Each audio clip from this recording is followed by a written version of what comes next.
आणि त्यांनी हा घाट गाठला की इथे एकत्र यायचं आणि चित्रकलेबद्दल आपण बोलायचं. जे काही बोललो, जे काही लिहिलं, जे काही पाहिलं ते तिथे NGMAमध्ये किंवा आणखीन कुठेही जिथे आपण जाणार आहोत तिथे आपण जाऊन ते दाखवायचं आहे लोकांना की आर्टिस्ट काही असे मेंढरं नाही आहेत आणि त्यांचा हा अधिकार आहे काही गोष्टींवर. आणि तो अधिकार आपण दाखवला पाहिजे असं मला वाटतं. बरेच वेळा आपल्याला गॅलरी मिळत नाही. बरेचदा आपल्याला जे आवश्यक आहे त्या गोष्टी तिथे उपलब्ध नसतात. तर हे सगळं लक्षात आल्यानंतरच मला असं वाटतं, मला आत्ता असं वाटतं आहे की का आपण एकच गॅलरी सुरू का करू नये. आपण सगळ्यांनी जरी एकत्र यायचं ठरवलं आणि गॅलरी निर्माण करायची ठरवली तर जहांगीरपेक्षा चांगली गॅलरी आपण काढू शकतो. पण हा नंतरचा भाग आहे. आता असा भाग आहे की आज आपण भेटलो तिथे तर आपण काय करू शकतो चित्रकारांसाठी आणि चित्रकलेच्या भविष्यासाठी. केवळ एक गॅलरी स्थापून चालणार नाही, तर त्याच्या पलीकडे सगळ्या लोकांना एकत्र करायचं असेल आणि कुठली काही प्रेशर न देता. आपल्याकडे खूप चांगले चित्रकार आहेत. ते बरेचसे चित्रकार बोलतात छान पण पेंटिंग करत नाहीत आणि बरेचसे पेंटिंग बोलतात ते कधी थांबतच नाहीत. ते इतकं बोलणं आणि जर पहाड्या आपण बघत असतो तर मला असं वाटतं की ही एक चांगली सुरुवात झालेली आहे. भले भरी ती जहांगीरच्या जागेवर झालं नाही, आपण दुसऱ्या जागेवर आहोत, पण ही जागा जवळजवळ आपल्याला काहीतरी जाऊन देऊन जाते असं मला वाटतं. मला मित्रांनो असं वाटतं की आपण कलेविषयी पुस्तकाच्या रूपाने काही करत नाही. माझं एक ऑब्झर्वेशन आहे की आपल्याकडे बरेचसे चांगले रायटर आहेत. मी फक्त असाच हात केला आहे, पण ते याच्यात अजूनही आहेत लोक की जे चांगले लिहितात, चांगलं बोलतात. तर लिखाण जे आहे ना ते फार महत्त्वाचं आहे असं मला वाटतं. आणि ते जर का आपण याच्यातले जर का 4-5 लोक पुढे आले आणि त्यांनी लिहून करायचं ठरवलं तर आपल्याकडे चांगलं वाचन होईल. आणि हे वाचन आपल्यासाठी जसं आवश्यक आहे तसं आपले जे होणारे विद्यार्थी आहेत, विद्यार्थीनंतर इथे आपल्याकडे येणार आहेत आपल्या गॅलरीमध्ये, तर त्यांच्यासाठी उपलब्धता आहे. आणि ह्यासाठी आपल्याला एक स्टेज तर पाहिजे, एक तर जागा पाहिजे. तर मला वाटतं सगळ्यात आधी आपण त्या जागेचा शोध घेतला पाहिजे. आपण निदान एवढी जरी जागा शोधून काढली तरी हीच पुढे जाऊन मोठी होईल. लक्षात आलं की यांचीसुद्धा जागा लहान होती मला चांगलं माहिती आहे. पण ते आज बघा किती अजूनही मोठे होईल ते. ही मोठी जागा कशासाठी आवश्यक आहे की आता फक्त आम्ही चित्र लावतो जहांगीरमध्ये, पण जहांगीरमध्ये पेंटिंग करण्याची पण व्यवस्था पाहिजे. तिथे आपण फक्त चित्र लावतो, चित्र आपण घरी रंगवतो आणि तिकडे जाऊन लावतो, पण तिथेच रंगवून तिथे लावण्याची व्यवस्था पाहिजे. फ्रान्समध्ये अशी आहे व्यवस्था. Fortunately I had been to France आणि मला लक्षात आलं तिथे की पेंटर तिथेच पेंट करतो आणि लावून निघून जातो आणि त्याची काळजी तिथले लोक घेत असतात. मला आज आनंद होतो आहे की आमचे सर इथे बसलेले ते हसत आहेत, त्यावेळे माझं म्हणणं त्यांना पटतं आहे असं मला वाटतं आहे. बरोबर आहे ना. तर आज हा खरोखरच चांगला प्रसंग आहे की ह्या प्रसंगी आपण इथे जमलो आहोत. आणि बऱ्याच लोकांच्या मनात अनेक वेगवेगळ्या कल्पना असतील, ह्या सगळ्या एकत्र आणल्या पाहिजेत आपण. आणि त्या एकत्र आणून आपल्याला खरंच किती मोठं करायचं नाही आहे, पण किती योग्य आहे ही गोष्ट आपण करायला पाहिजे. चित्रकलेच्या दृष्टीने योग्य असलेल्या गोष्टी एक आहे की एक जागा पाहिजे. दुसरी गोष्ट आहे की आपल्याकडे चांगले वक्ते पाहिजेत. वक्ते यासाठी नाही म्हणजे सगळेच चित्रकार व्यक्त करत असतात, पण काही व्यक्ती अशा आहेत की ते त्या चित्रकारांबद्दल त्यांच्या चित्रांबद्दल बोलत असतात. एकेकाळी ज्ञानेश्वर नाडकर्णी करत होते, आज ज्ञानेश्वर नाडकर्णी नाही आहेत, ज्ञानेश्वरसुद्धा नाही आहे. तर अशा परिस्थितीत आपल्याचपैकी कोणीतरी पुढे झालं पाहिजे. आणि आता नसेल तर अजून काही काळानंतर येतील लोक आणि त्यांना आपण प्रसारित करायला पाहिजे. तर हा एक भाग झाला. पण दुसरी गोष्ट मला असा प्रश्न पडतो की आपण तोंडाने तर बोलत असतो, पण चित्राने पण बोलत असतो बरेचदा. आणि तेव्हा आपल्या आजूबाजूला कोणी नसतं. तर हा एक कोणी नसण्याचा जो भाग आहे ना तो बदलला पाहिजे. आणि आपण अशी एक जागा निवडून काढली पाहिजे की तिथे जसं जहांगीरमध्ये पूर्वी 8-10 लोक आतमध्ये जाऊन तिथे पेंटिंग करत असते मोठ्या हॉलमध्ये, आणि त्यांच्याकडून तेव्हा कोणी पैसे वगैरे घेत नव्हतं. तर तसं मला आवडलं ते त्यांचं त्यावेळेचं. भले नंतर ते पैसे घ्यायला लागले किंवा नंतर बंद केलं ते पेंटिंग करणं तिथे. पण आपण असं पेंटरसाठी पेंटिंग करण्याची जागा आपण आधी मिळवली पाहिजे असं मला वाटतं. आणि त्याच्यानंतर हळूहळू आपण जिथे बसतो तिथं आपण बोलतच असतोच, आणि ती बसण्याची जागा मोठी करण्यातही आपल्याला काही वेळ लागणार नाही असं मला तरी वाटतं. तर आज तुम्ही सगळे विद्वान मंडळी इथे समोर आहात आणि तुम्हाला असं वाटत असेल, आणि हा लिहून काढण्याचा विषय आहे की तुम्ही तुमच्या इच्छा, तुमचे मतं, तुमचे विचार, तुमच्या अपेक्षा आणि ज्या पुऱ्या झाल्या त्या किंवा न झाल्या त्या, आणि एकूण सध्याचं वातावरण जे आहे जेजेचं किंवा सॉरी चित्रकलेचं, त्याविषयी तुम्हाला काय लिहिता येईल, त्याविषयी तुम्हाला काय मांडता येईल ते तुम्ही मांडावं. आणि आपण पुन्हा एकदा सगळे भेटू, ते जे काही तुम्ही लिहिलं असेल, आपण सगळ्यांनी लिहून काढलं असेल, त्याचं वाचन करू आणि त्याच्यावर पुन्हा मोठी बैठक घेऊ. आणि शक्य झालं जसं मी सांगितलं सुरुवातीला की आपण याच्या दुपटीने मोठी असलेली जागा मिळवण्याचा प्रयत्न करू. त्यासाठी आपल्याला चांगल्या लोकांकडे जावं लागणार आहे, आपल्या खिशातही हात घालावा लागणार आहे, आणि तो त्याच्यातून काय बाहेर येते ते द्यावं लागणार आहे. आणि यासाठी आपण तयार राहिलं पाहिजे. कारण की आज मी बघतो आहे जहांगीर आर्ट गॅलरी म्हणजे फक्त पैसे जमवण्याचे ठिकाण झालेलं आहे. तिथे ज्ञानाचं किंवा चित्रकलेविषयीचं उहापोहण होण्याचं बंद झालेलं आहे. एकेकाळी अंबादास आणि इतर जे लोक भेटायचे आणि तिथे चौथऱ्यावर बसून तिथे बसून ते याविषयी चर्चा करायचे. पण आता तिथे त्या लाद्यांवर बसायची इच्छा आपण ठेवू नये. आपण आतमध्ये जाऊन तिथे खुर्च्या घालून आपल्याला बोलता आलं पाहिजे. तशी एकेकाळी होती, सगळी माणसं जमत होती आणि लेक्चर्स देणारे 2-3 लोक तिथे येत होते.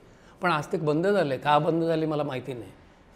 आणि आता तिथे फक्त गॅलरी विकली जाते, म्हणजे त्यांच्याकडून पैसे घेतले जातात आणि त्यांची चित्रं लागतात.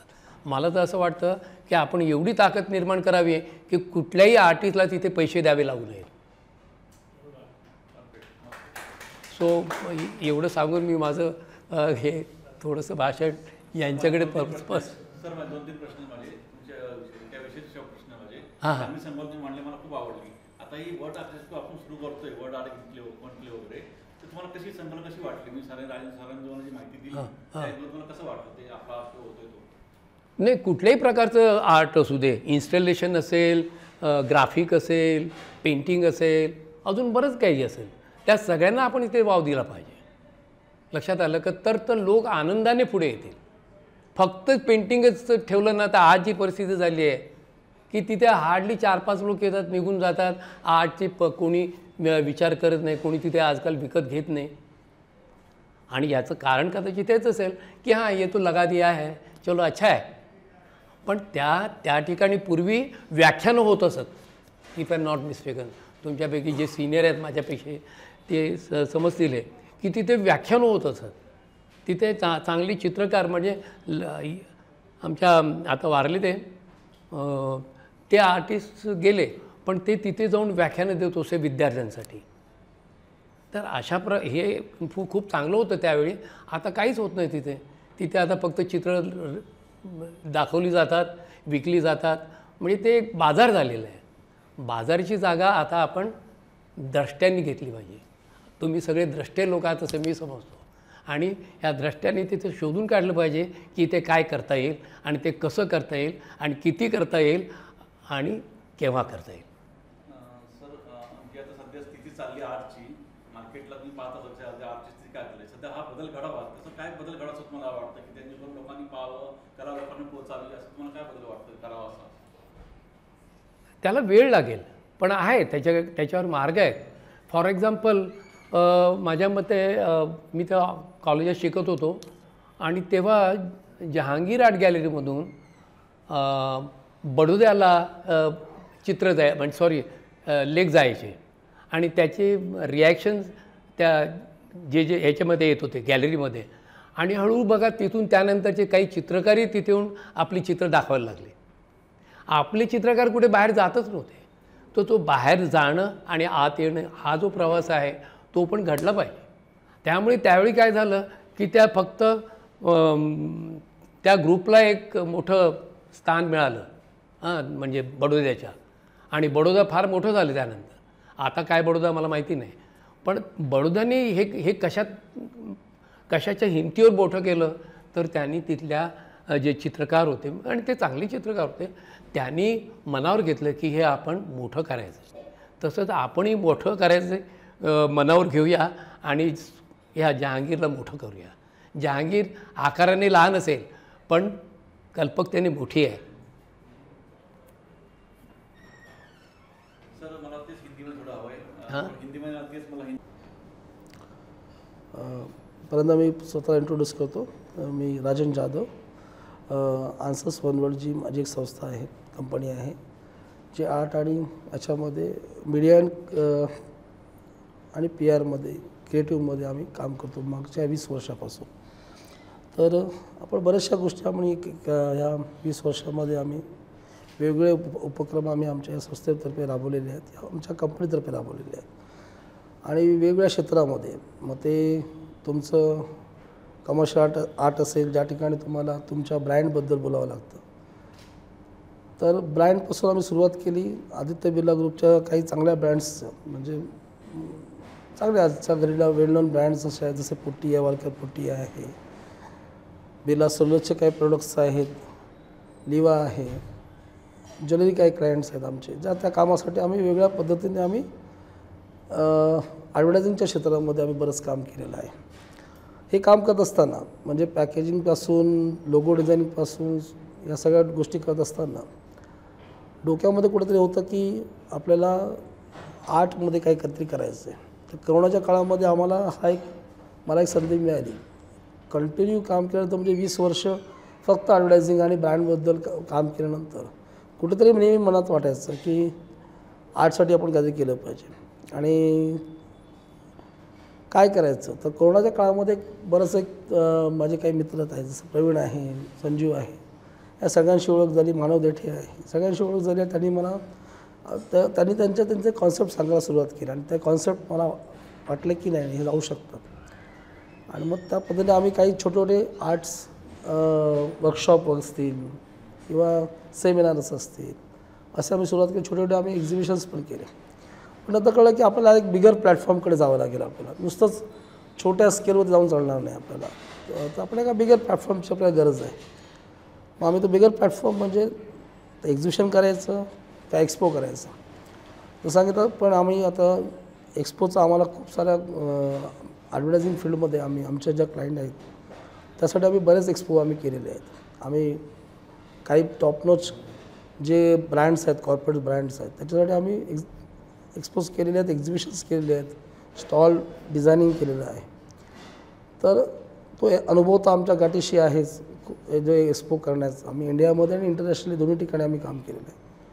तर आम्ही ठरवलं की आता नुसतं एक छोटंसं एक्झिबिशन करायचं नाही, तर एक्सपो करायचं, आणि अशा पद्धतीचा एक्सपो करायचा जो भारतामध्ये पहिल्यांदा असं मी बोलणार नाही, असे खूप सारे शोज होत असतात. पण ते एक स्टँडर्ड असलं पाहिजे, कुठल्याही गोष्टीला एक स्टँडर्ड असलं पाहिजे, आणि त्या स्टँडर्डचा शो हा व्हायला पाहिजे. हा कुठेतरी कल्पना होती, आणि त्या कल्पनेतूनच आम्ही वर्ल्ड आर्ट कॉन्क्लेव्ह हा आम्ही जो आमचा शो आहे, एक्सपो आहे, त्याचं नाव आम्ही डिक्लेअर केलं. आणि म्हणजे जे आमच्या डोक्यामध्ये आलं की हा शो असा व्हायला पाहिजे, ह्याच्यामध्ये वर्ल्डचे आर्टिस्टनी पार्टिसिपेट केलं पाहिजे. शो हा आमचा फक्त भारतापुरता मर्यादित न राहता तो जगभरात गेला पाहिजे. म्हणून नावापासून सुरुवात केली आम्ही. नावच ठेवताना आम्ही त्याचं वर्ल्ड आर्ट कॉन्क्लेव्ह नाव ठेवलं आहे. त्याच्यावरून तुम्हाला अंदाज आहे सगळ्यांना की याच्यामध्ये आमचं जी झेप आहे ती वेगळी आहे. आम्हाला नुसतंच इंडियामध्ये शो करायचे नाही आहेत, तर डेफिनेटली वर्ल्डमध्ये आम्हाला शो करायचे. त्याची सुरुवात आम्ही या जागतिक राजधानी, जी भारताची राजधानी मुंबई, त्याच्या नेहरू सेंटर म्हणून करतो आहोत, बरोबर. आणि ह्या नेहरू सेंटरमध्ये करण्याचा उद्देश त्या ठिकाणी असं आहे की जर तुम्ही बघाल की मुंबई ही हब आहे, क्रिएटिव्हचं माहेरघर आहे, म्हणजे कमर्शियल आर्ट असून दे की फाईन आर्ट असून दे, त्याचं माहेरघर आहे. आणि तिथे जेजस क्लब आर्टसारख्या एक मोठी शिक्षण संस्था आहे, जहांगीरसारखी गॅलरी आहे आणि वेल नोन गॅलरीज इथे आहेत, art curators, art buyers, art collectors इथे आहेत. तर या सगळ्यांना चा विचार करून आम्ही मुंबई नेहरू सेंटरमध्ये आम्ही हा एक्सपो करतो आणि एक्सपोमध्ये नक्कीच वेगळ्या पद्धतीची आम्ही या ठिकाणी मांडणी केलेली आहे.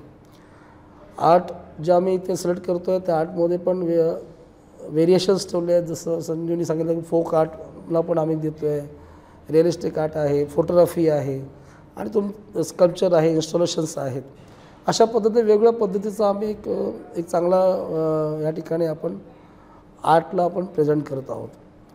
आर्टची सुरुवात करता वर्ल्ड आर्ट कॉन्क्लेव्हची सुरुवात आम्ही स्पेसपासून केली, कारण आम्ही जेव्हा पॉईंट्स काढले की काय देतो आहे आम्ही या ठिकाणी आपण एक चांगली स्पेस देतो आहे, ज्याला आम्ही एस्थेटिक स्पेस म्हटलं आहे आम्ही आमच्या कॅम्पेनमध्ये, की एक स्पेस आहे ज्या ठिकाणी तुम्ही तुमचं बेस्ट वर्क तुम्ही डिस्प्ले करू शकता.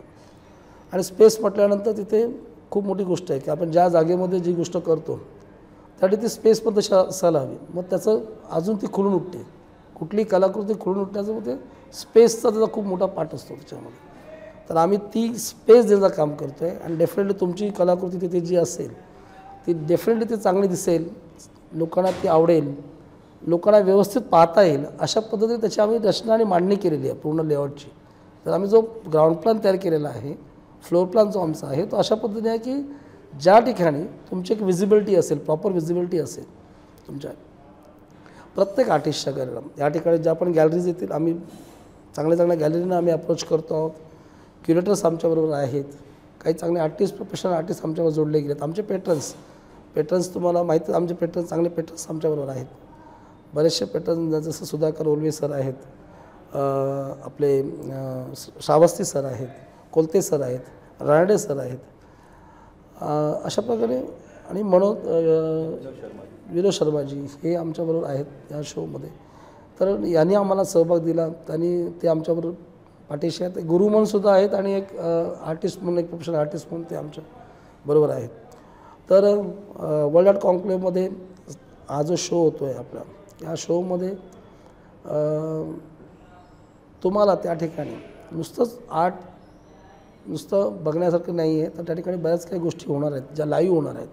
लाईव्ह काही परफॉर्मन्स असणार आहेत, टॉक्स असणार आहेत जे आपल्या आर्टला धरून असतील आणि एक वेगळ्या प्रकारचं जे आपण बोलतो की एक स्टँडर्ड त्या ठिकाणी त्या टॉकला असेल, त्या लोक असतील. आम्ही ज्या इन्व्हायटीजना आम्ही ते आमंत्रित करतो आहे टॉकसाठी, ते देखील या क्षेत्रामधले नामचीन लोक असतील, जे लोक येथे येणार आहेत आणि टॉक्स वगैरे करणार आहेत किंवा डेमॉन्स्ट्रेशन ज्या लोकांची असतील. तर या सगळ्या गोष्टी तिथे होणार आहेत. तर सगळ्यांनी तिथे प्रत्यक्ष तिथे जरूर या आणि या शोमध्ये तुम्ही मी क्युरेटरला सांगेल, मी आर्टिस्टना एक असं माझ्याकडून सांगेल आणि गॅलरीजना पण निवेदन करेल की कृपया तुम्ही तुमच्या या शोमध्ये तुम्ही सहभाग घ्या. हा एक चांगला शो आहे, हा माझा शो आहे की आम्ही शो करतो म्हणून असं सांगत नाही. तर डेफिनेटली हा शो एक चांगल्या लेवलचा स्टँडर्डचा शो आम्ही देतो आहे आणि या ठिकाणी तुमची सगळ्यांची याच्यामध्ये पार्टिसिपेशन जर झालं तर त्याच्यात आमच्यासाठी एक मोठी चांगली गोष्ट असेल आणि सगळ्यांसाठी चांगली गोष्ट आणि लोकांना दुखेल, हे चांगलं वर्क बघण्याची संधी लोकांना मिळेल. तर मला वाटतं की मी बरंच काय बोललो असेल वर्ल्ड आर्ट कॉन्क्लेव्हबद्दल. थँक्यू. नमस्कार, मी आर्टिस्ट प्रवीण गांगुर्डे. राजन आणि आम्ही दोघं जे स्कूल ऑफ आर्टमध्ये एकत्र शिकलो. तर आम्ही दोघंही कमर्शियल आर्टिस्ट आहोत. पण नंतर कालांतराने मला असं वाटलं की मला फाईन आर्टमध्ये जास्त इंटरेस्ट आहे, म्हणून मग मी फाईन आर्टकडे वळालो. मी बऱ्यापैकी शो केले आहेत, भारतात देखील केले आहेत आणि भारताच्या बाहेर देखील केलेले आहेत. पण ज्यावेळेला राजनने सांगितलं की लॉकडाऊननंतर बऱ्याच आर्टिस्ट लोकांची बिकट परिस्थिती आली होती, त्यावेळेला आम्ही ठरवलं की काहीतरी वेगळं करूया, आर्ट फील्डमध्ये करूया की ज्याप्रमाणे आर्टिस्टचं एक सेटल चांगले होऊन जाईल. म्हणून आम्ही वर्ल्ड आर्ट कॉन्क्लेव्हची स्थापना केली. राजन डायरेक्टर आहे, मी को फाउंडर डायरेक्टर आहे. आम्ही सुरुवातीला ही संकल्पना केली की बऱ्याच आर्टिस्टचे प्रॉब्लेम्स आहेत, जसं राजांनी सांगितलं की आर्टिस्टकडे काम चांगलं आहे परंतु पुरेसा पैसा नसतो, त्यामुळे तो वरती यायला थोडा त्याला अवघड जाते. तर आम्ही असं समजलं की असा शो करूया की ज्यामुळे आर्टिस्टचं देखील व्यवस्थित काम होईल आणि त्याला प्रसिद्धी देखील मिळाली पाहिजे. त्याप्रमाणे आम्ही वर्कआउट केलं. 2 वर्ष आम्ही पूर्ण यावर अभ्यास करत होतो आणि मग नंतर आम्ही वर्ल्ड आर्ट कॉन्क्लेव्हची स्थापना केली. आणि हा आमचा अनुभवाप्रमाणे पहिला शो असेल माझ्या मते तरी, की हा सर्व आर्टिस्ट एस्टॅब्लिश्ड आर्टिस्टला घेऊन हा प्रोफेशनल आर्टिस्टला घेऊन हा हे एक्झिबिशन व्हावं. कारण बऱ्याच ठिकाणी काय होतं की प्रोफेशनलपेक्षा हॉबी आर्टिस्ट जवळपास 80% असतात. त्यामुळे बायर्स, क्युरेटर्स, गॅलरीज एंट्री मारत नाही. आणि इवन आमचे जे क्लायंट्स मानले जातात जास्त इंटिरियर आर्किटेक्ट ते बघत देखील नाही. त्यामुळे आम्ही हॉबी आर्टिस्टला जास्त इन्व्हॉल्व नाही केलं. वर्क बघून डिसिजन घेतलं आणि मग त्यांना आम्ही प्रवेश दिलेला आहे. आमची इच्छा आहे की आर्टिस्टने यावं, वर्कआउट करावा, शो बघावा, पार्टिसिपेट व्हावं, हीच आमच्याकडनं अपेक्षा आहे. धन्यवाद. म्हणजे कोलते साहेबांचे आभार मानतो की ते आज इथे आले. कोलते माझ्या 4 वर्ष पुढे होते आणि त्यांच्या कविता मी बऱ्याच ऐकल्या आणि त्यांनी आत्ता बोलण्यामध्ये बरेचसे मुद्दे उपस्थित केले. तर त्यातले जे काही महत्त्वाचे मुद्दे मला थोडक्यात मांडायचे ते असे की अशा तऱ्हेच्या एक्झिबिशन स्पेस आणि एक्झिबिशन्स अत्यंत महत्त्वाची आहेत. दुसरी गोष्ट की चित्रकाराला बोलतं करणं हे फार एक मोठं काम आहे. कारण आपण म्हणतो की कला झपाट्याने बदलते आहे आणि प्रेक्षक मात्र मागे राहतो आहे. तर ही आपण जो शब्द वापरतो की दरी सतत वाढत चालली आहे. तर त्याकरता चित्रकाराने बोलणं की मी काय करतो आहे, कशा प्रकारे विचार करतो आहे, हे लोकांपर्यंत पोहोचणं अत्यंत महत्त्वाचं आहे. तरच खऱ्या अर्थाने आपण म्हणतो तो संवाद प्रेक्षक आणि चित्रकार यांच्यामध्ये होऊ शकतो. दृश्यकलेत व्हिज्युअल आर्टमध्ये आणखीन एक गोष्ट महत्त्वाची अशी आहे की मटेरियलपासून काम सुरू होतं. म्हणजे कवी असेल तर तो कागदावर चिठोऱ्यावर लिहून कविता पुरी करू शकतो आणि त्याच्याशी संबंधित की ती पेंटिंग स्टोअर करणं किंवा सांभाळणं वगैरे जतन करणं हे त्याच्याबरोबर आलेलं काम असतं. तर त्याकरता मला वाटतं की असे म्हणजे काही अशी संस्था की जर एक्झिबिशनची जबाबदारी घेणार असेल तर ती फार महत्त्वाची आहे. कारण चित्रकाराला ही दुहेरी किंवा तिहेरी जबाबदारी सांभाळणं कठीण असतं की चित्र करायची त्याला वेळ द्यायचा, चित्र विकायचा प्रयत्न करायचा त्याला वेळ द्यायचा आणि प्रेक्षकांपर्यंत पोहोचणं त्याच्यासाठी काही वेगळी तयारी करावी लागते. कारण एखादा विद्वान जेव्हा कलेवर बोलतो तेव्हा मला वाटतं की तो एका वेगळ्या स्तरावर बोलत असतो. पण चित्रकार हे स्वानुभवातून सांगत असतात आणि तो साधारणपणे लोकांना जवळचा वाटतो. म्हणजे क्युरेटरशिप ह्याच्यामध्ये जो भाग असतो की तो जास्ती विस्तृत संदर्भामध्ये एखाद्याची कला मांडत असतो आणि तो संदर्भ लोकांना माहीत असतो की किंवा नाही याविषयी शंका आहे. तर त्याच्यामुळे चित्रकाराचं म्हणणं हे अत्यंत महत्त्वाचं आहे प्राथमिक पातळीवर. आणि जोपर्यंत एक सर्वसामान्य प्रेक्षक या दृश्यकलेकडे आकृष्ट होत नाही तोपर्यंत संवाद होणं अशक्य आहे. आणि काही त्यातले तज्ज्ञ म्हणतात की आता आर्ट नुसतं बोलून चालणार नाही, आर्ट नाव आत्ता कला काय आहे याच्यावर बोलणं, याच्यावर चर्चा होणं महत्त्वाचं आहे.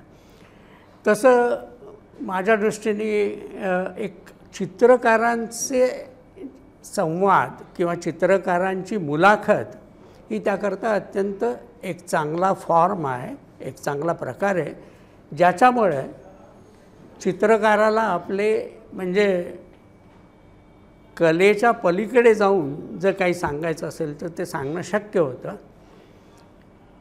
आता कलाकाराचा प्रॉब्लेम काय असतो, म्हणजे बरेच वेळेला लेखक, कवी चित्रकारांवर एक टीका करतात की चित्रकार स्पष्टपणे बोलू शकत नाही. पण त्यांना हा फरक समजत नाही की काव्यामध्ये, साहित्यामध्ये सृजनाचं माध्यम आणि विश्लेषणाचं माध्यम हे एकच असतं.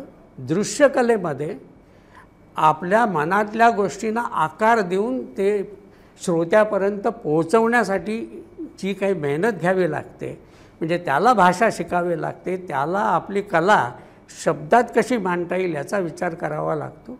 यामुळे काही त्याच्यामध्ये म्हणजे अडचणी असतात. पण मला वाटतं की एकदा चित्रकारांना ही सवय झाली की आपले विचार आपल्या चित्राविषयी किंवा एकंदरीत कलेविषयी शब्दामध्ये कसे मांडायचे, की जसं कोलते म्हणाले तसं की जास्ती लिहिणारे पण तयार होतील. तसंच आमचे काही प्राध्यापक मित्र आहेत, त्यांना मी सांगितलं की तुम्ही एक असाइनमेंट ठेवायला पाहिजे की एक चित्रकाराचा इंटरव्ह्यू घेऊन तो परीक्षेसाठी तपासला गेला पाहिजे. अशा प्रकारची असाइनमेंट पाहिजेत. अनेक विद्यार्थ्यांमध्ये ही दोन्ही गोष्टी असू शकतात की कलेतली निर्मिती चांगली असू शकते आणि त्याबरोबर भाषेवर प्रभुत्व असू शकतं, तर ते चांगल्या प्रकारचे इंटरव्ह्यूअर होऊ शकतात. तर हा कुठेतरी शिक्षणाचा पण भाग होईल. तर मला वाटतं काही अंशी संवाद होणं शक्य होईल. मी संजय सोरपिंपळे चित्रकार आणि माझ्यासोबत आहेत प्राध्यापक मोगलान श्रावस्ती. तर सर, मी तुम्हाला एक प्रश्न विचारू. प्रश्न अगदी साधा आहे, म्हणजे खूप असं जार्गॉन नाही आहे. तर आपण जे वर्ल्ड आर्ट कॉन्क्लेव्ह हा जो आपण प्रोजेक्ट लॉन्च करतो आहे प्रदर्शनीचा, आपण याला आर्ट फेअर पण म्हणू शकतो, पण आम्ही याला आर्ट एक्सपो म्हणू इच्छितो. ओके. तर आपण ज्या पद्धतीनं डिस्कस केलं आहे आणि आपलं त्याच्यावर जे काही एक ओपिनियन फॉर्म झालेलं आहे, तर आपल्याला काय वाटते की हे कशा पद्धतीनं पुढे घेऊन जाता येईल आणि हे खरोखर आपल्याला ते कसं दिसू लागलं आहे आता, असा मला तुम्हाला प्रश्न आहे. सर्वप्रथम ज्या पद्धतीचं नियोजन आपण केलेलं आहे त्या सर्व टीमचं, विशेषतः राजन जाधव, प्रवीण गांगुर्डे, तुम्ही त्यात आहात, गॅलरीज काही त्यात आहेत. तर एकंदरीत जेव्हा संवाद साधला प्रथमतःच, तेव्हा मला हे जाणवतं आहे की या माध्यमातून तुम्ही एक नवोदित कलावंतांना फार मोठी प्रेरणा देत आहात आणि जे काही प्रसिद्ध चित्रकार आहेत त्यांचा आदर्श तुम्ही त्यांच्यापुढे ठेवत आहात आणि एकंदरीतच समाजापुढे ठेवतात आणि त्यातून एक संस्कृती उदयाला येणार आहे. आणि जी कलावंताला स्पेस अपेक्षित आहे सध्याच्या काळाला, ती तुम्ही या वर्ल्ड आर्टच्या थ्रू अनेकांना ती देत आहात. आणि त्या दरम्यान, संवादाच्या दरम्यान मी असं म्हणालो होतो की प्रबोधन काळात जरी आपण बघितलं, इतिहासामध्ये जरा बघितलं, तर आपल्याला हे जाणवतं की त्या काळामध्ये सर्व साहित्यिक, संगीतकार, चित्रकार, ललित कलेचे सगळेच कलावंत एकत्र येऊन रात्रभर चर्चा करायचे, एकमेकाचे विचार आदान प्रदान करायचे आणि जाऊन पेंटिंग करायचं. तसा संवाद या निमित्तानं साधतो आहे आणि ती स्वागतार्ह बाब आहे माझ्या दृष्टीनं. आणि त्यामुळं जो कलेपासून अनभिज्ञ समाज आहे, विद्यार्थी आहे, तो सगळा इथे जोडला जाणार आहे. आणि त्यातून एक विचाराचा आदानप्रदान व्हिज्युअल आर्टच्या थ्रू, किंबहुना मी असं म्हणालो होतो की सरांनीसुद्धा व्यक्त केलेलं आहे, कोलते सरांनी व्यक्त केलं आहे की मुलाखतीच्या दरम्यान तुम्ही घेणारच आहात बाईट, त्याचबरोबर प्रॅक्टिकलीसुद्धा काही चित्रकारांना तुम्ही ॲक्टिवेट करणार आहात. आणि सामान्य जणांना माहीत नसतं की पेंटिंग कसं आकाराला येतं, ते प्रत्यक्ष बघण्याची संधीसुद्धा या निमित्तानं त्यांना मिळत आहे. आणि तुम्ही जे नॉर्म्स लावलेले आहेत त्याचं मी यासाठी स्वागत करतो, जरी ते काय म्हणतात त्याला उपयोजित अंगानं जरी बघितलं तर तो भाग थोडासा बाजूला ठेवू आपण. पण कमी पैशामध्ये अनेक कलावंतांना ही फार मोठी संधी आहे स्वतःला व्यक्त होण्याची. आणि जी स्पेस समाजामध्ये आणि कलावंतामध्ये जी दरी पडलेली आहे या करोनाच्या काळादरम्यान तुम्ही ती जोडत आहात आणि ही एक फार मोठी चांगली गोष्ट आहे आणि तिचं मी स्वागत करतो. मी किरण बबन गायकवाड, कला शिक्षक, कला क्षेत्रामध्ये 15 वर्ष झाले काम करतो. आणि प्रवीण गांगुर्डे सर आमचे खास मित्र आणि म्हणजे एक कला तपस्वी म्हणलं तरी चालेल. त्यांनी कलेसाठी भरपूर आणि आपले सर तेही काम करतात. त्यांनी आपल्याला एक मोठा प्लॅटफॉर्म दिला आहे ज्या कलाकारांना तिथे पोचण्यासाठी अजून आपली कला 7 समुद्र पार जात नाही. ह्याच्यासाठी आपले काही आर्टिस्ट यांची आपल्याला भेट होते ही फार मोठी बात आहे. त्यांची जी कला आपल्या अंगी यावी किंवा आपली कला ह्या सर्वांचं मिलन जुळण्यासाठी हा एक व्यासपीठ आहे मला असं वाटतं. आणि याच्यातून खूप एक म्हणतो ना आपण गेट टुगेदर बोलतो, एका कलाकारांचं गेट टुगेदर होतं. त्याच्यातून आपल्या कलेला वाव भेटतो आणि एकमेकांची देवाणघेवाण होते. हाच कलेचा खरा आनंद असतो आणि हा सामान्य लोकांना न भेटता कलाकारांना भेटतो फार महत्त्वाचं आहे. हो, आणि ही जी कला आहे ही अगदी सर्वसामान्यांपर्यंत पोहोचावी. यस, हा सुद्धा एक मोठा उद्देश आहे आपला. अतिशय बरोबर आहे. तर आपले खूप खूप आभार आपण आला. चला, आणि तुमच्या ह्या ज्या वर्ल्ड तुम्ही जे करता जागतिक लेवलला हा असा संदेश प्रत्येक कलाकारापर्यंत पोचला पाहिजे आणि प्रत्येकाने ह्या कलेला जोडलं पाहिजे. आणि हा आपली ही जो प्रवास आहे आयुष्य, जर प्रत्येकाने आयुष्यामध्ये एक एक कला असली पाहिजे आणि कलेच्या मार्फत आपण ही फार कलेला अंत नाही. कला जेवढी शिकू आपण तेवढंच आहे, त्याचा शेवट होत नाही. आपण संपू पण कला नाही संपत. आणि ह्या कलेला आपण तिथपर्यंत त्याला न्याय दिला पाहिजे. आणि ह्या सर्व वर्ल्ड आपल्या आहे त्यांचे प्रदर्शन त्याला आपण शुभेच्छा देतो. धन्यवाद सर. Thank you sir.